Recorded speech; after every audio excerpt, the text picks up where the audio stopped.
வெப்பாலையில் பார்த்தீங்கன்னா hair oil கேட்டிருந்தீங்க. அது மட்டும் இல்லாமல் பார்த்தீங்கன்னா ஸ்கின்னுக்கு அப்ளை பண்ணுறதுக்கும் நிறைய பேர் ஆயில் கேட்டிருந்தீங்க. ஸோ வெப்பாலை பறிச்சுட்டு வந்தாச்சு. இதை பார்த்தீங்கன்னா பியூரான கோகனட் ஆயில் எந்த அளவுக்கு பியூராக இருக்குதுன்னு பாருங்கள்.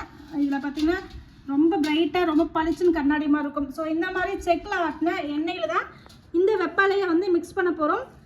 வெப்பாலை பால் வந்து நிறைய சரும நோய்க்கும் பார்த்திங்கன்னா இதை யூஸ் பண்ணுவாங்க. இது வந்து சரியாக யூஸ் பண்ணணும். ஸோ இந்த வெப்பாலை வந்து ஃபஸ்ட்டு 2 நாள் மட்டும்தான் ஒரு மாதிரி வாடாமல்லி கலரில் வருங்க. அடுத்தடுத்துலாம் பார்த்திங்கன்னா நிறம் வந்து கருமையாக மாறிட்டே போகும்.